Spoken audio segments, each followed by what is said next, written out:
The amateur trader arrives at the markets consumed by one question and one question only. How much can I make? He's hunting gains, chasing returns, dreaming of wealth. And it's precisely this mindset that seals his fate. The professional trader, the one who's survived long enough to understand how this game actually works, starts from the complete opposite place. His first thought, his last thought, his constant obsession isn't potential profit. It's risk. His question is always, how much can I afford to lose? This is the fundamental dividing line. The amateur is driven by optimism and hope. The professional is a realist whose sacred duty is the protection of his capital. He understands something simple but profound. A trader without capital is no longer a trader. His opinions become worthless. His past wins become memories. Capital is everything. It's the ammunition in this war against uncertainty. To truly understand how master traders operate, you need to understand that every rule, every tactic, every principle they follow is built on one foundation: capital preservation above all else. This isn't just a guideline, it's a religion. The entire framework of risk management, forged through decades of both spectacular victories and crushing defeats, is a science. It's a set of clear, logical, unchangeable laws for engaging with an inherently uncertain future. It's the only real protection a trader has against his own human weaknesses. Let's break down the 12 fundamental principles of risk management that form the core of professional trading. First, preserve capital above all else. This is the prime directive. Everything flows from this. The first goal isn't to get rich, it's to survive. The first victory isn't a massive profit. It's the ability to come back tomorrow and still be in the game. Your trading capital is your inventory. Just like a business owner wouldn't let someone walk in and steal his merchandise, you shouldn't let the market steal your capital through carelessness or emotional decisions. Anyone who doesn't make capital preservation their highest priority isn't a trader. They're a gambler. They're treating the market like a casino, going for broke on hopeful bets. The professional treats trading as a serious business, and the first rule of business is to stay in business. This means protecting your working capital with absolute ferocity. Every decision, every trade, every thought must pass through one filter. Does this increase or decrease the risk to my capital base? If the risk is too high, if conditions aren't clear, if the odds aren't heavily in your favor, you do nothing. The market will always be there tomorrow with new opportunities. Your job is to make sure you're still there to take them. This requires a defensive mindset, a deep respect for the market's power to destroy accounts. The amateur is always trying to score. The professional spends most of his time playing defense, studying conditions, managing risk. When he finally does attack, it's decisive and made from a position of strength. Capital preservation isn't timid. It's the ultimate expression of trading courage. The courage to be patient, the courage to do nothing, the courage to admit when you're wrong. It's the foundation of a long career. Second, cut losses quickly. This is how you actually preserve capital in practice. If the first rule is to protect your money, then the first action must be cutting losses fast and without mercy. A loss is a cancer on your account. The only response to cancer is to cut it out before it spreads. The market is the final judge of truth. A loss isn't an opinion, it's a fact. It's the market clearly stating that your initial judgment was wrong. The professional doesn't argue with this verdict. He obeys it immediately. The amateur argues with the market constantly. When a trade goes against him, he doesn't see it as a signal to exit. He sees it as an invitation to hope. He tells himself it's temporary, a shakeout, a false move. He's whispering comfortable lies to himself while his account burns. A small loss taken quickly is insignificant. It's a normal business expense, a small insurance payment for testing an idea. It's a minor wound that heals overnight, but a small loss that isn't cut festers. It grows into a large, devastating loss. It becomes a chain, locking you to your mistake and clouding your judgment for every decision that follows. You should take small losses with professional pride. It's not an admission of failure as a person. It's proof that you're following your rules. It's proof you're disciplined. The human ego is the enemy of the stop-loss. The ego hates being wrong. Selling for a loss is a concrete admission of error, a blow to pride.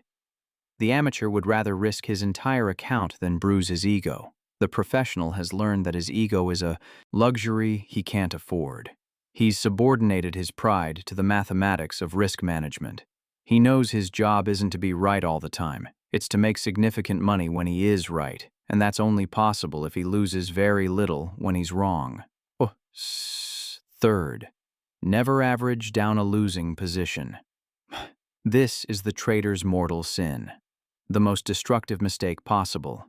It's not just failing to cut a loss, it's actively reinforcing a proven failure. The amateur trapped in a losing trade sees the declining price not as a warning, but as an opportunity. He tells himself, if it was a good buy at 50, it must be even better at 40. He buys more, averaging down his cost. He thinks he's being smart. In reality, he's a fool doubling down on an error. He's throwing good money after bad. He's sending reinforcements into a battle that's already being lost. The professional operates on the exact opposite principle. He never reinforces failure. He reinforces success. He never averages down a loss. He adds to winners. To average a loss is to commit more capital to a position the market has already told you is wrong. It's arguing with the tape. It's supreme arrogance. The stock isn't cheaper at 40. It's weaker. It's proven by its own action that the path of least resistance is downward. Buying more is trying to catch a falling knife. This mistake is born from desperate hope. The trader believes by lowering his average cost, he's making it easier for the stock to rally back to break even. He doesn't realize he's just digging deeper. The rule must be absolute. Never under any circumstances add to a position showing you a loss. A losing position should only be closed, never increased. To do otherwise violates the most fundamental principle of capital preservation. It's the act of someone in a hole who decides the solution is to keep digging. Fourth, let profits run. This is the positive side of cutting losses. The trader who's mastered cutting losses has solved the problem of survival. But to move from survival to wealth, he must master the equally difficult art of letting winners run. The same emotions that cause the amateur to hold losers cause him to sell winners too soon. He enters correctly and sees a quick profit. Immediately he's seized by fear of watching that paper profit disappear. He's tormented by the thought of a normal pullback wiping out his gain. He tells himself the most dangerous lie in trading: you can't go broke taking a profit. So he sells, grabbing his small nervous gain. While it's true you can't go broke taking profits, this philosophy guarantees you'll never get rich. Your career becomes a series of small, timid wins that are mathematically wiped out by the one or two large, undisciplined losses you were too hopeful to cut. It was never the thinking that made the big money. It was the sitting. The courage to hold a winning position day after day, week after week, as long as the market was acting right. The great profits aren't made in the initial move. They're made in the quiet, nerve-wracking middle of the big trend. To sell a stock in a powerful, confirmed uptrend is to abandon a winning campaign before victory is achieved. You must have the patience to sit with a winner, to endure the normal, healthy pullbacks, to give the trend time to fully develop. This is the hardest work in trading. It's a battle against the primal instinct to secure a small gain out of fear. The trader who masters this is the one who turns a 10-point gain into a 100-point gain. He's the one who captures the life-changing moves the market offers only a few times a year. He's a farmer with the patience to let his crop reach full harvest. Fifth, never overtrade. This is a rule against the gambler's need for constant action. The amateur feels that being out of the market means missing opportunities. He can't stand the quiet of holding cash. He feels compelled to always have a position, to always be in the game. This is a fatal flaw that leads to overtrading. He starts trading minor, meaningless fluctuations. He's not speculating on major trends. He's gambling on random daily noise. The costs are twofold. Financial. He's constantly whipsawed, buying tops of small moves and selling bottoms. His account is bled by thousands of small losses and the constant drain of commissions. Mental. The trader who's always in the market never has a clear mind. He's in constant emotional turmoil. His judgment is clouded by the stress of his last losing trade. He loses perspective. The most profitable position is often no position at all. There are long periods when the market has no clear trend. To trade during these confused times is foolish. The professional conserves not only his financial capital, but his mental and emotional capital. He knows judgment is his greatest asset, and he refuses to waste it on low-probability marginal trades. He has the discipline to wait patiently for the perfect setup when all factors align and the market gives a clear, unmistakable signal. He knows such moments are rare. He's paid not for action, but for correct judgment. And massive part of that judgment is knowing when to do nothing. To avoid overtrading is to avoid the market's most common traps. Sixth, risk only a small fraction of capital per trade. This is the mathematical bedrock of the entire system. The science of position sizing that ties everything together. The amateur, when he feels strong conviction about a trade, is tempted to bet heavily. He'll risk a large, reckless portion of his total capital, 10, 20, even 50% on a single idea. He's playing Russian roulette with his career. Even if his judgment is correct 9 times out of 10, the one time he's wrong will wipe him out completely. The professional, no matter how confident, will never risk a large fraction of total capital on a single trade. Position sizing is cold, hard, conservative arithmetic. The stop loss is the first layer, but the true formula goes deeper. The potential loss from that stop must itself represent only a very small, almost insignificant fraction of total capital. A sound rule: never risk more than 1 or 2% of your total account on a single trade. This is the mathematical guarantee of survival. A trader following this rule can be wrong 10 times in a row and still only lose 10 or 20% of capital. He's still in the game. He's still a factor. The amateur who was wrong just once on his big reckless bet is out of business forever. This rule is the source of true trading courage. A trader who knows the maximum possible loss from any single trade is small and manageable can trade without fear. His mind is free from the paralyzing anxiety of having too much on the line. He can make clear, objective decisions based on market evidence, not desperate need to protect himself from ruin. The emotional desire to bet big is a powerful enemy. The science of position sizing is the final and most important element of sound defense. The trader who masters it has made it mathematically impossible for the market to deliver a fatal blow. He's guaranteed his survival, which is the first and most important victory. Seventh, wait for clear market signals. Trading isn't a game of action. It's a game of reaction. The amateur, driven by impatience and greed, tries to make things happen. He seeks to impose his will on the market. The professional knows this is foolish. He waits with calm vigilance for the market itself to give the signal. A trader isn't paid to be a fortune teller. He's not paid to anticipate, guess, or hope what will happen. He's paid to correctly diagnose the present fact of the market's action and act on it intelligently. To act before the market has spoken is gambling, betting on a blind turn of cards. The clear signal that justifies risking capital is the breakout at a pivotal point, the moment when price, after a period of consolidation, decisively announces its intention to begin a new powerful move. This is when the path of least resistance becomes clear and unmistakable. This signal must have definite character. It must be a move of authority, a breakout with power and force, and it must be accompanied by dramatic increase in volume. This is the market's own confirmation the move is genuine and backed by smart money. To buy before this pivotal point is acting on hope. To buy after confirmation is acting on evidence. The entire science of trading can be reduced to this distinction. The professional waits for evidence. He may wait days, weeks, even months. It doesn't matter. He has the discipline to sit with his capital and peace of mind intact until the one high-probability moment presents itself. The market isn't a continuous performance, it's a series of rare, valuable opportunities. Your job is to be ready for them. To act without a clear signal is providing your capital for the benefit of those patient enough to wait for the proper time. Eighth, cash is a position. The amateur believes being in the market makes you a trader, and being out makes you a failure. He feels constant nervous pressure to be invested, to have a position. Being in cash feels like admission of defeat, a missed opportunity. This is a profound and costly error.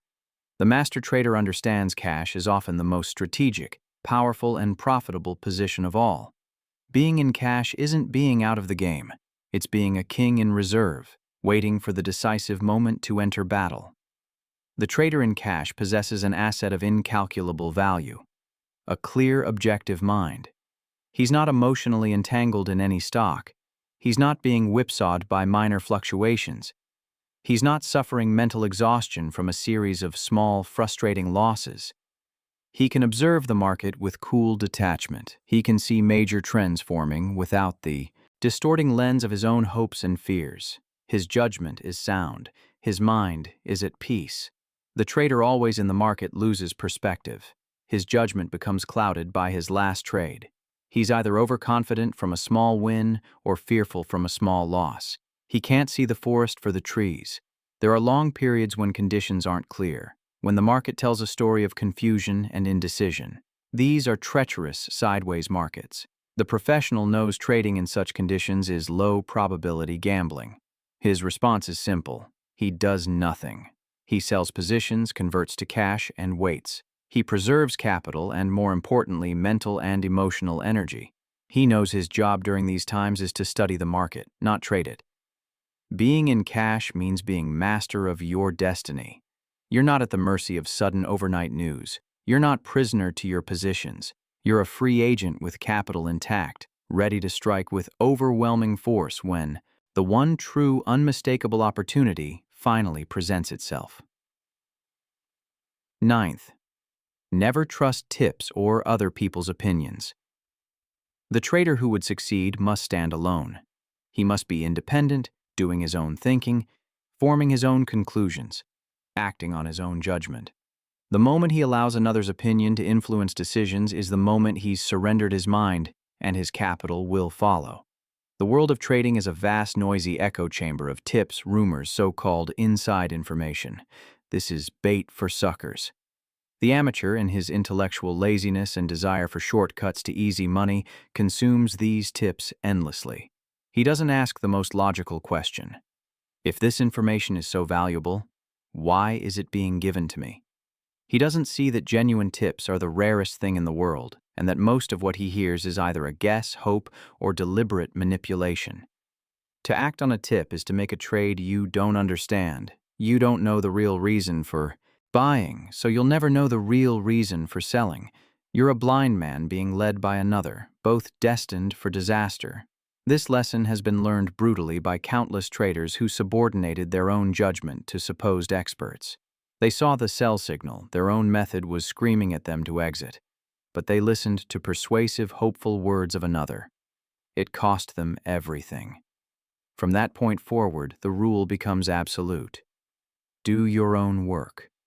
Study your own charts. Read your own price action. Your mind is a locked room where others' opinions aren't granted entry. You cannot make a fortune having another tell you what to do. The thinking must be yours. The decisions must be yours. The responsibility for profits and losses must be yours. 10th, patience is protection. Patience isn't a passive quality. It's active, powerful defense. It's the trader's primary shield against the two things most certain to destroy him, his own emotional impulses and the market's many deceptions.